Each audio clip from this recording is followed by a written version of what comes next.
The Hoard. Slap. My face stung where I'd slapped myself.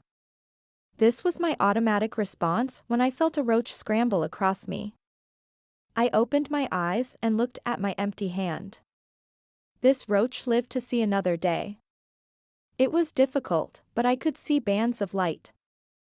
I was pretty sure I was in my den. All the rooms looked the same, but I was sleeping in the recliner.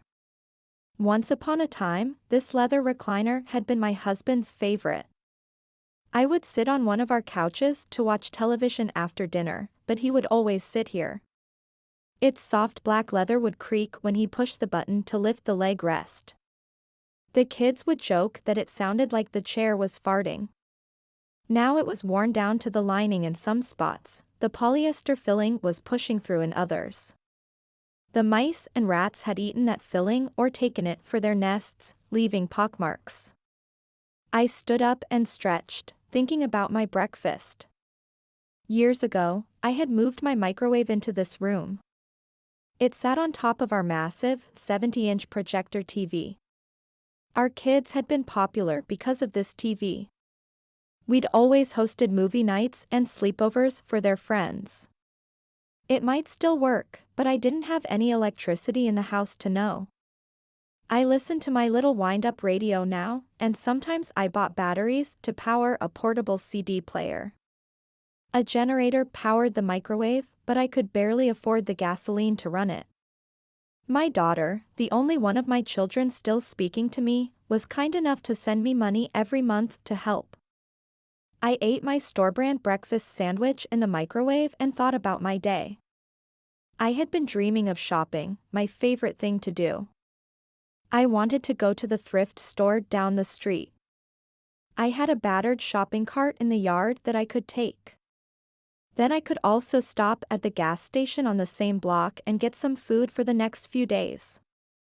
I didn't keep much food in the house, only having a cooler we used to take to the beach in the summer.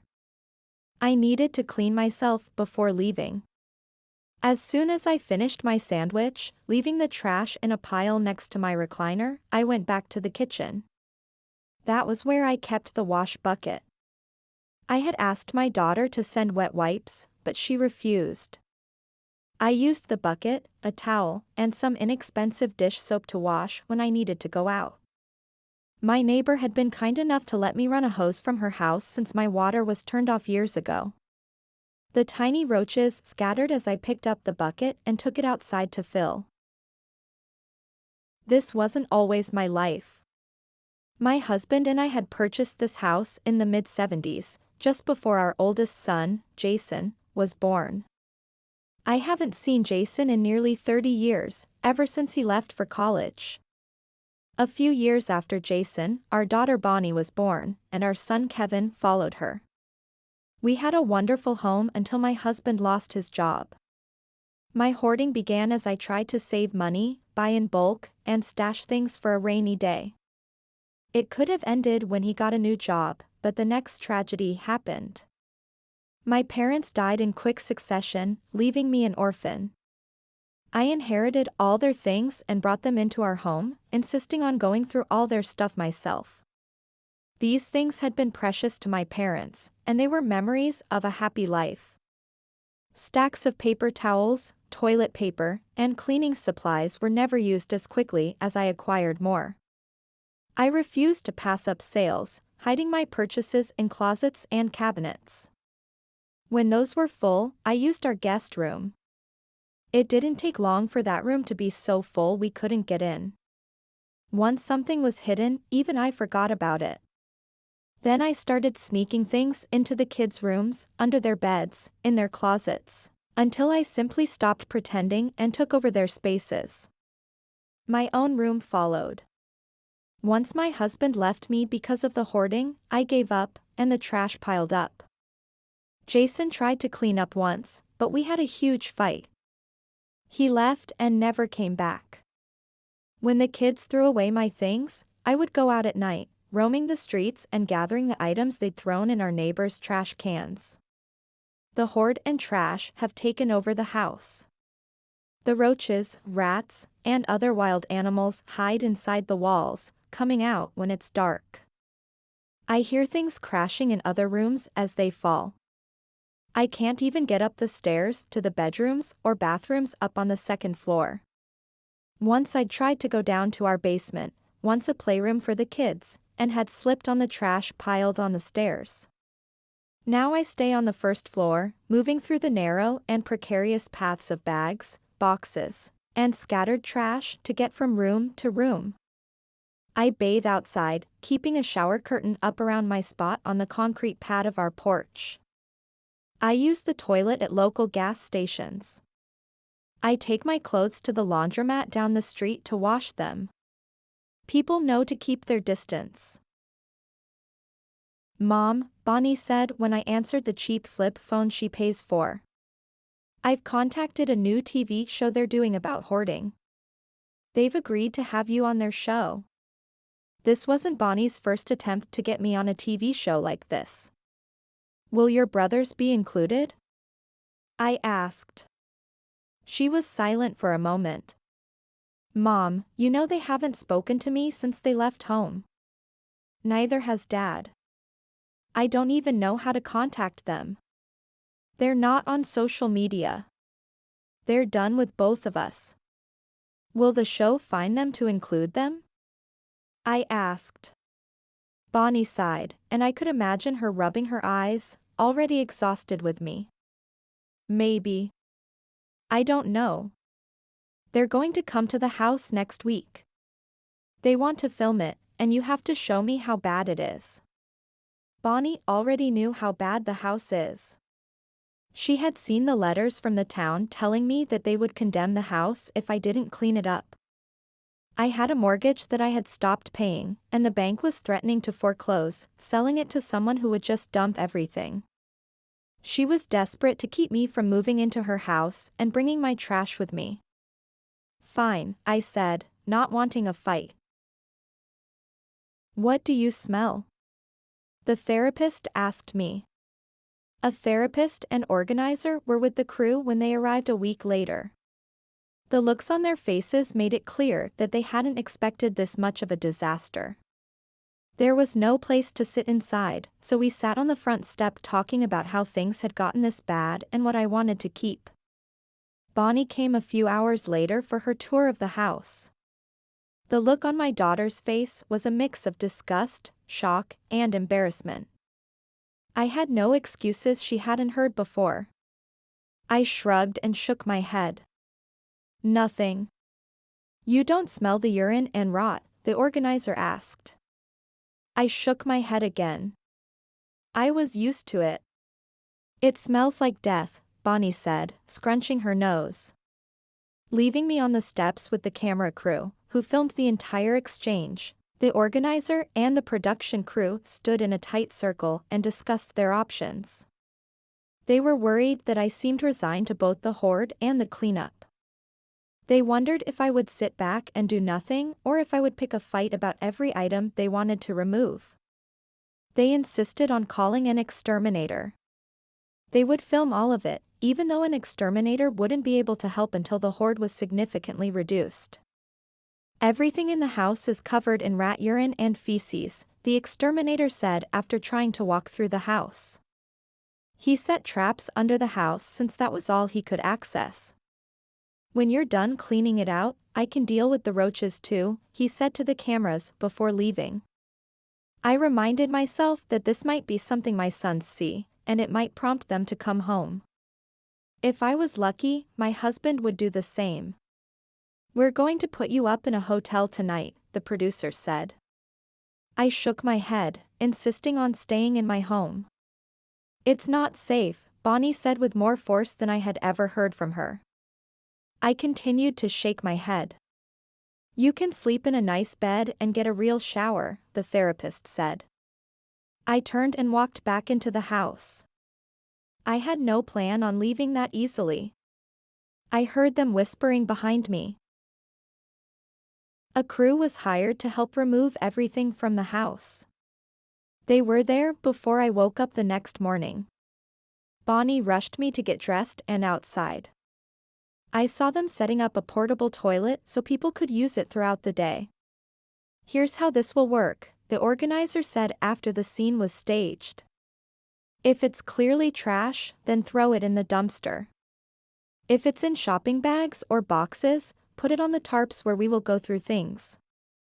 The team agreed, giving each other high fives and slapping backs. I sat by the tarp, ready to go through the bags of my things that came out. As we sorted through the bags, the therapist and I talked about my husband and sons.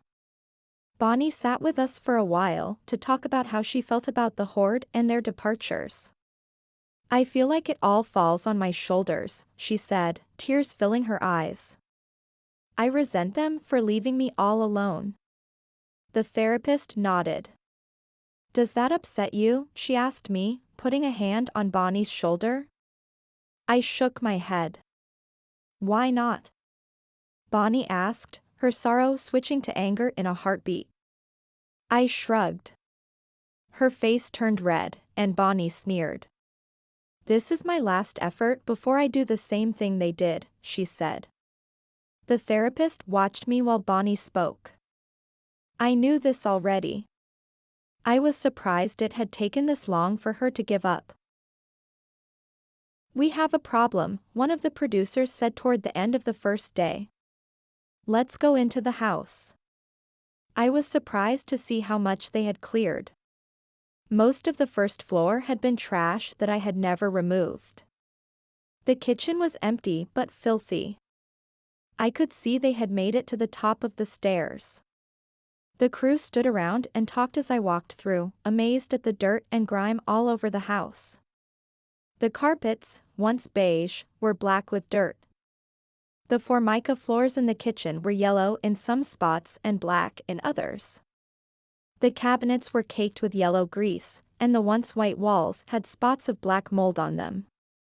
I've already called the cops, I heard the producer say. I realized Bonnie was sobbing and wailing.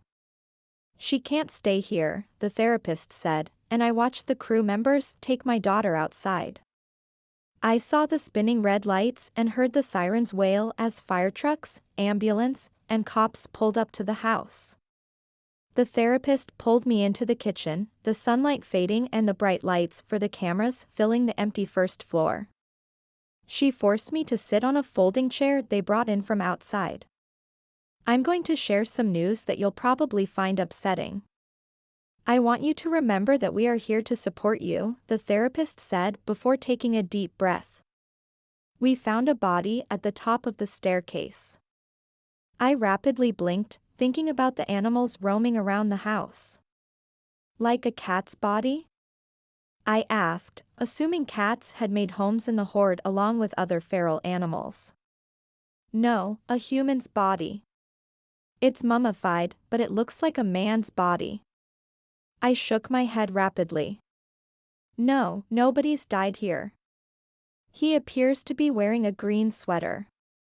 I kept shaking my head because none of this was possible.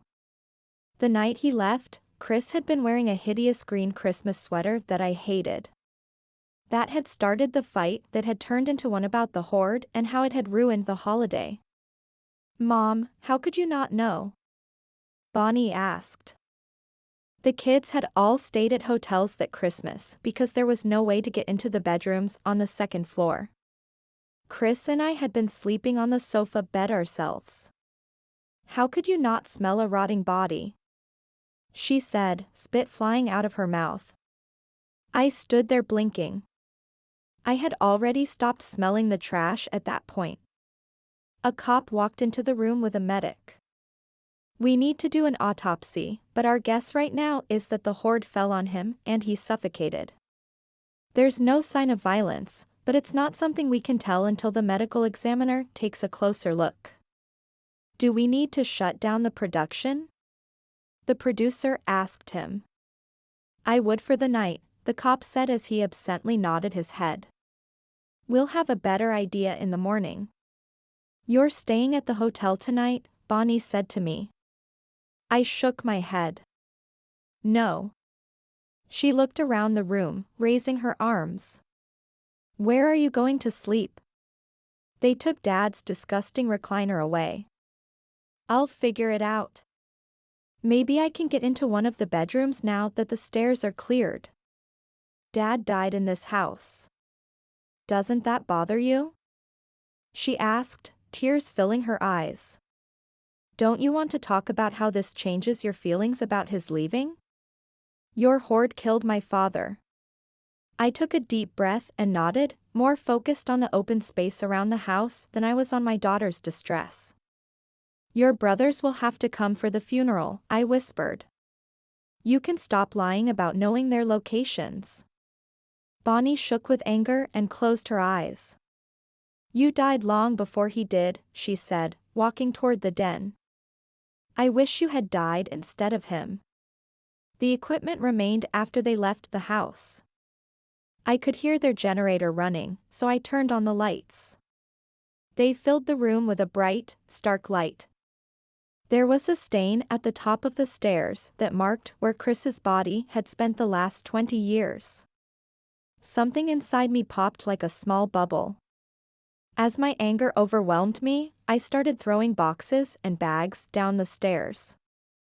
Bonnie was right. The Hoard had done this, and I had created the Hoard. After an hour of chaotic movement, I created a small path toward the door that used to be my bedroom. After dragging some lights up the stairs, thanks to extension cords they had left, I was able to see into my bedroom. I hadn't been in here since before Chris had left, but I opened the door with ease. There were signs that Chris had intended to leave. The drawers of our dresser had been left open. Hangers had been thrown on the bed. Boxes and bags had been piled higher than I remembered, probably to make the paths Chris needed to get around the room. I wondered if his suitcase was somewhere in the Hoard. MOM? I heard someone call from downstairs, repeating and moving closer. Bonnie? I finally called back and turned to see her in the doorway, taking deep breaths. They're all here, aren't they? She narrowed her eyes. What? I asked, shuddering. I didn't want to even think about what she was suggesting. I was almost at my hotel when it hit me. Jason and Kevin are here too. I'm willing to bet something fell on them, and they died. Just like Dad did. I shook my head, unwilling to believe 3 people had died the same way. The Hoard hadn't been that bad, had it? Bonnie went back to the top of the stairs and started throwing the boxes and bags down the staircase. Had I looked this frantic when I had done the same? I started helping. Anxiety to see if her theory was correct fueled our efforts. I don't know how long we worked, but we cleared the hallway. Some of the Hoard now blocked access to the stairs and master bedroom again. Down on the first floor, bags and boxes had broken on impact, and things scattered around the main room. Bonnie stood in front of Jason's bedroom door, and I stood by Kevin's. My daughter struggled to push the door open. I heard things crack as she put all her strength into it. Oh fuck, that's the smell of death, she cried, looking disgusted. Nothing smelt different to me. I opened Kevin's bedroom door with unexpected ease. The clear path went from the window to the bedroom door where there had once been a great climbing tree outside Kevin's window. It had been cut down years ago, but I was sure he had used it to sneak in and out of the house as a teenager. Fuck, it's worse. Bonnie said, coming back behind me, coughing and covering her nose with her hand. I still couldn't smell anything different. Bonnie wasn't waiting for me.